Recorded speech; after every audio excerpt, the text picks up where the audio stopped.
Hello YouTube and welcome to another tier list video. Today we're ranking every single Pokemon game. I combined all the ones that come in pairs because they're essentially the same game. But we're gonna go in generation order. I know these are not currently in order, but the games that came out. So we're starting with Red and Blue. And Red and Blue, even though they are the first Pokemon games of the first Pokemon games in general, I think honestly fall a little flat compared to the newer generations. None of the Pokemon stories are particularly good, but I don't think Red or Blue is the best. And I mean, it's first generation, which is great, but some of the Pokemon in first generation are not the best, and it just sort of goes up from there. But Yellow is just a little bit better than Red and Blue. You can catch all the starter Pokemon in it. That's the big difference. And you have Pikachu walking behind you, which is cool. But I don't think it's like top tier. And then where is Gold and Silver? Gold and Silver is a D tier. I hate Gen 2. Gen 2 is like my least favorite generation, which is probably going to upset a lot of you because I will not put Heart Gold Soul Silver as high as most people will. So we'll get to that though. Crystal is an enhanced version of Gold and Silver, still D tier. Ruby and Sapphire is pretty average. We'll put it B tier, and then we'll put Emerald in the A tier because Emerald added the Battle Frontier and stuff.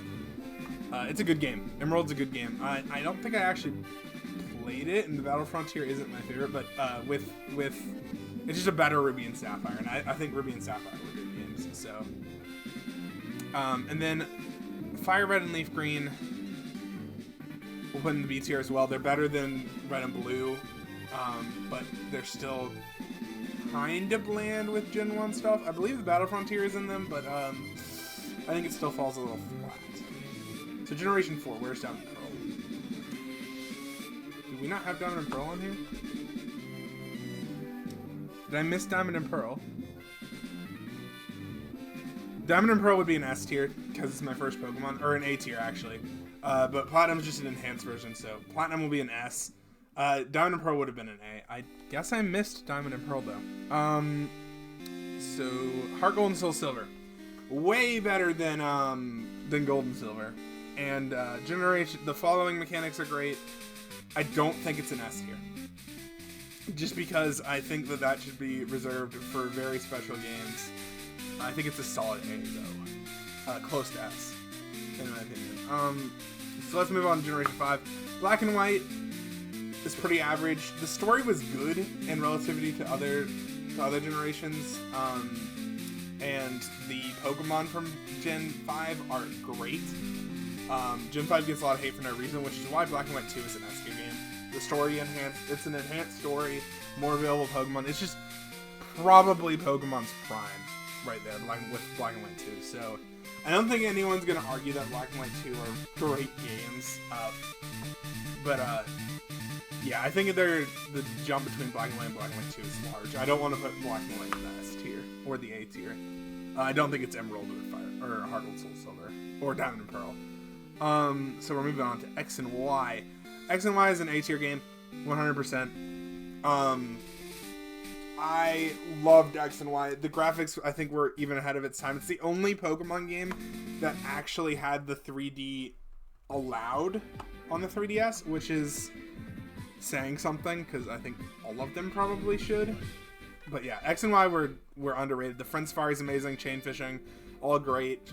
All the shiny hunting methods and everything about X and Y is great game.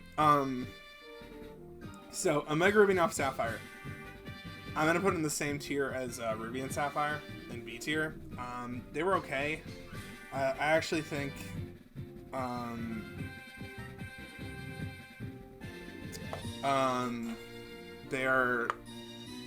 they might be a little worse than. No, they're better than Ruby and Sapphire, but not by much. They're not as good as Emerald. But they're good games. They introduced Mega Evolution, chain fishing, still a thing in that generation. But I mean, it's just average. So the next games would be Sun and Moon. Sun and Moon honestly fell a little flat. And I would have probably put Sun and Moon in the B tier. but we'll talk about that in a second. It just, the Pokemon were great, the story was okay, but like overall it's just an okay game. It's definitely not, I wouldn't say it's better than Red and Blue. Actually,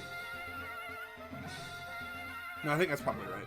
Okay, the next games were Ultra and Ultra Moon. If these were the Gen 7 Pokemon games and Sun and Moon didn't exist, I think Gen 7 would have been seen a lot better. Definitely an S tier for me. Ultra Space was like one of the best features to exist, and I hope it's in the DLC.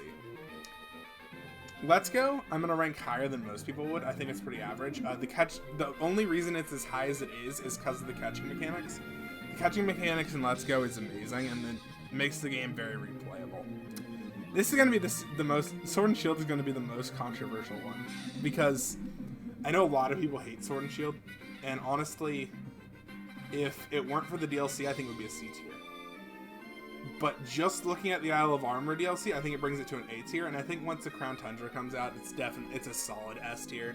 It is cheaper than if you had bought Diamond and Platinum,